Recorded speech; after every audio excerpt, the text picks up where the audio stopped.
Buen día muchachos. En esta ocasión vengo a hablarles acerca del cerebro emocional, es decir, cómo se relaciona el cerebro con las emociones que percibimos a diario en nosotros mismos.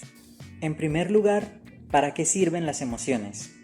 De cierta manera, las emociones han sido subestimadas, en tanto que éstas forman parte de nuestra vida y de hecho nos ayudan a tomar decisiones a diario, quizá más de las que nos percatamos, sean estas racionales o no, y a superar circunstancias además de gran dificultad. Si nos detenemos a pensarlo un poco, no somos seres tan enteramente racionales como nos han hecho creer, sino que las emociones determinan gran parte, o ciertamente la mayoría, de las decisiones que tomamos a diario. Hay ocasiones en las que la pasión desborda la razón. ¿Cuántas veces hemos dicho o hecho algo dejándonos llevar por el sentimiento de la ira? Y es que verán, a pesar de que hace miles de años hemos venido imponiendo normas en nuestra sociedad dirigidas a mantener el status quo, aún así, estos miles de años son poco en comparación a los cientos de millones de años que le ha tomado a la evolución constituir las emociones como un mecanismo de supervivencia, es decir, que las emociones están inscritas en nuestra biología. Tal vez hoy en día no lo notemos, y de acuerdo con la influencia que ejercen los medios de comunicación en nuestra cultura, lleguemos a ver nuestras emociones como una carga pesada que debemos divorciarnos de ellas para evitar el sufrimiento. Sin embargo, hay evidencia de que la impronta biológica de cada emoción produce un impulso para la acción, y este cumple un propósito único en nuestro repertorio emocional, de tal forma de que desempeñan un papel clave en la supervivencia de nuestros aborígenes más antiguos, en donde un ataque de ira determinaba la diferencia entre la vida y la muerte. El miedo retira la sangre de nuestro rostro y de ahí la sensación fría y la palidez, y envía esa sangre hacia las piernas, por ejemplo, para facilitar la huida. Los sentimientos que radican en el amor, por otra parte, activan el sistema parasimpático que da lugar a un estado de calma y relajación que favorece la convivencia. En otra instancia, el desagrado y los gestos que articulamos con el labio superior y al fruncir la nariz sugieren un intento por cerrar las fosas nasales y la boca para impedir la entrada de algún olor o alimento tóxico. Vayamos ahora a un siguiente punto. ¿Cuántas veces le hemos dicho a un amigo o un conocido que estamos bien cuando en realidad por uno u otro motivo nos encontramos decaídos, tristes o estresados? Podemos encontrar aquí una contradicción y ciertamente la hay, pero es un claro ejemplo tanto de la programación neurolingüística como de la mente racional y la mente emocional. La mente racional, por un lado, de la que usualmente somos conscientes, y la mente emocional por el otro, que es más impulsiva e inclusive poderosa, aunque en ocasiones irracional. Por ejemplo, al arriesgar nuestra vida por algo o alguien de nuestro círculo afectivo. Cuanto más intenso es el sentimiento, más dominante la mente emocional y más ineficaz la mente racional.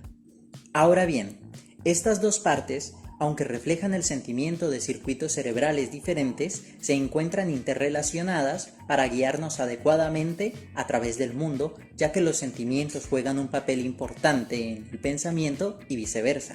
Ahora te preguntarás, ¿en qué momento se desarrolló todo esto en nuestro cerebro? En primer lugar, cabe resaltar que el cerebro emocional antecede por varios cientos de millones de años al cerebro racional.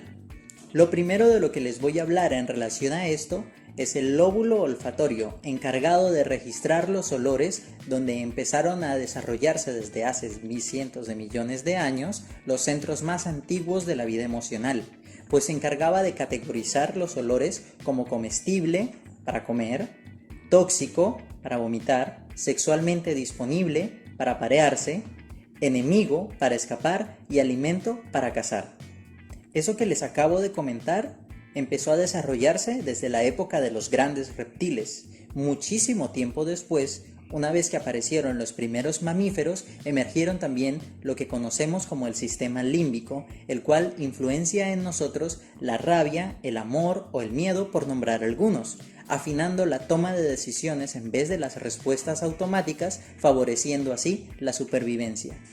Hace unos 100 millones de años, una vez más en el cerebro de los mamíferos, surge otra transformación radical. Se trata del neocórtex, en el cual se sienta el pensamiento y registro de datos por los sentidos que a su vez se transmitirían a la descendencia con las que se compartan las mismas relaciones genéticas. Bueno, Daniel Goleman nos mencionaba o nos ponía de ejemplo aquí en lo que es la anatomía de un secuestro emocional. Él puso de ejemplo un caso de un sujeto que asesinó a 2 universitarias, y en la declaración al final él dijo o mencionó que pues se sentía muy arrepentido por lo sucedido, por lo que él había hecho, y explicaba o decía que lo que lo hizo en un momento de ira, que se dejó llevar por la ira y por las emociones que se encontraban en el momento.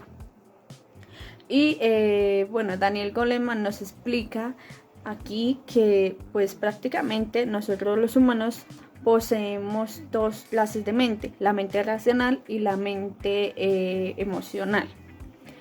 En la mente racional él explica que pues esta es la que está pues relacionada a emitir lo que es los pensamientos de manera pues más lógica y analítica, y pues que es un proceso del cual pues prácticamente todos somos completamente conscientes.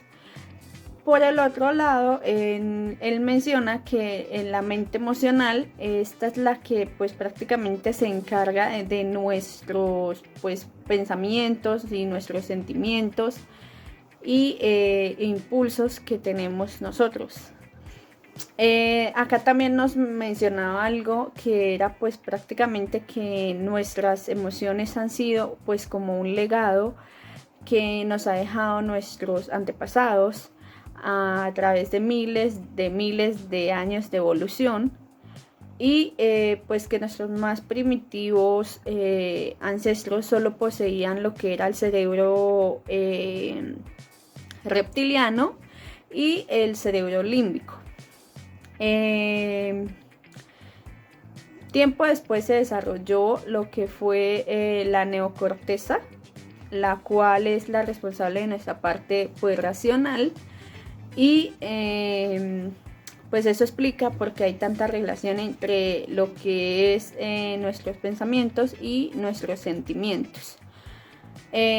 También decía que esto era lo que hacía que estas 2 cosas pues como que operaran de una manera más armónica y nos ayudaran a tomar mejores decisiones y a tener comportamientos un poco más asertivos o más asertivos como tal. También decía algo que era que, sin embargo, debido a esa estrecha relación que existía entre la parte racional y la parte emocional, en ocasiones se producía lo que se denominaba el secuestro neuronal, que en este caso fue lo que le sucedió al sujeto, y bueno, donde pues él nos explicaba que era pues algo de lo que a él le había sucedido y por eso se sentía así. También decía que esta parte es donde pues nuestro cerebro límbico se encarga de nuestras emociones y es capaz de controlar pues nuestra racionalidad. Es por eso que a veces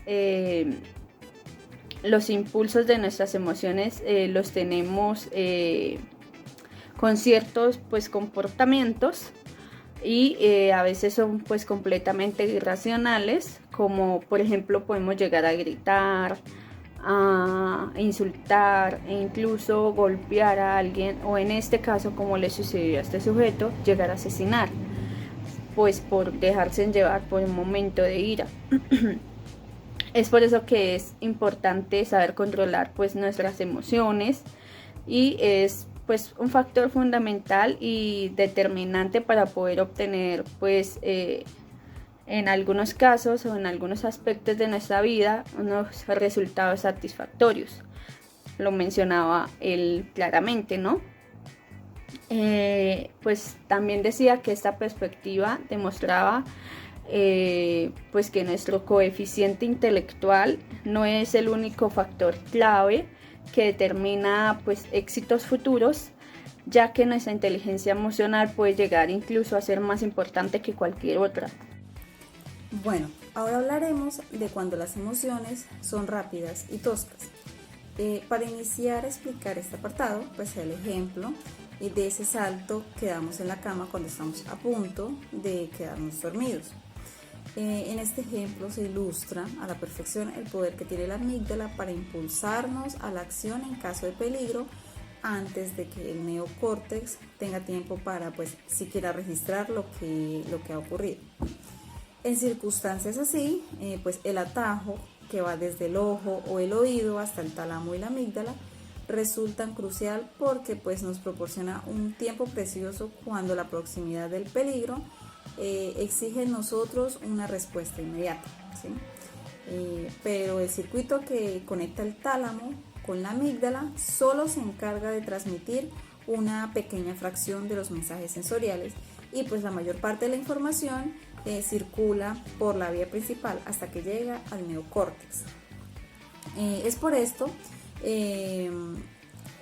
por lo que la amígdala registra a través de esta vía rápida y pues en el mejor de los casos se presenta esa señal que pues es muy tosca, ¿sí? Y es la estrictamente necesaria pues para activar esa señal de alarma que necesitamos ante ese momento de peligro que estamos presentando.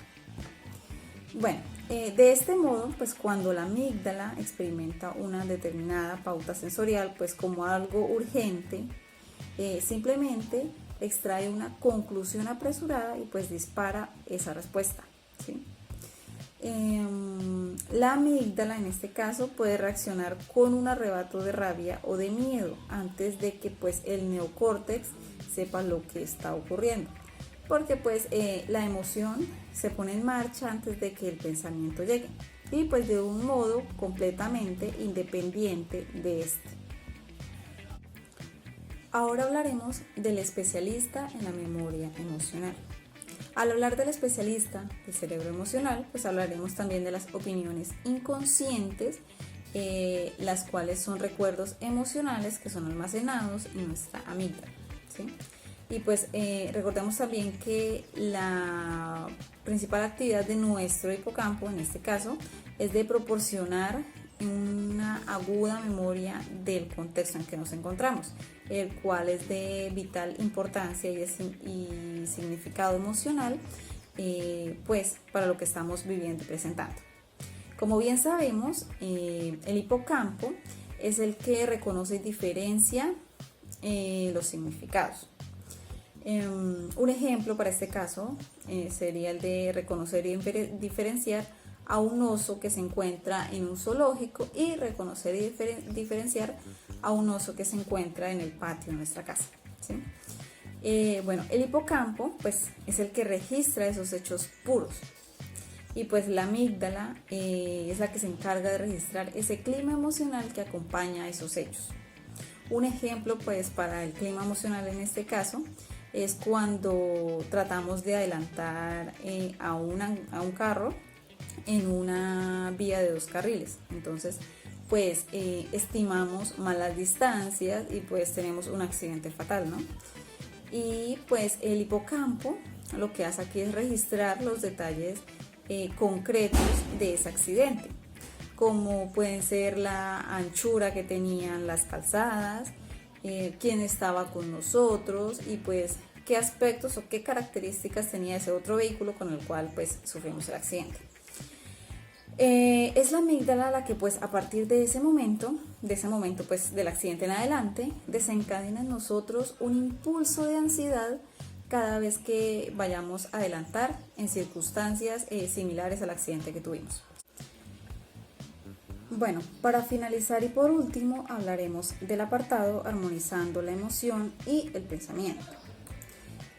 Aquí las conexiones existentes entre la amígdala y el neocórtex constituyen el centro de gravedad de las luchas y de los tratados de cooperación existentes entre el corazón y la cabeza y entre los pensamientos y los sentimientos. Esta vía nerviosa, pues en suma, explicaría el motivo por el cual la emoción es algo fundamental, pues para pensar eficazmente, para tomar decisiones inteligentes y pues para permitirnos simplemente pensar con claridad lo que vamos a hacer o en ocasiones decir. La corteza prefrontal es la región del cerebro que se encarga de la memoria de trabajo. Pero, como acabamos de ver, existe una importante vía nerviosa que conecta los lóbulos prefrontales con el sistema límbico, lo cual significa que las señales de las emociones intensas como la ansiedad, cólera y pues similares a estas pueden ocasionar parásitos neuronales que pues sabotean la capacidad del lóbulo prefrontal para mantener esa memoria de trabajo, ¿sí? Este es el motivo por el cual cuando estamos emocionalmente perturbados solemos decir que no puedo pensar bien, y pues también permite explicar por qué la tensión emocional prolongada pues puede obstaculizar las facultades intelectuales del niño y dificultar así la capacidad de aprendizaje.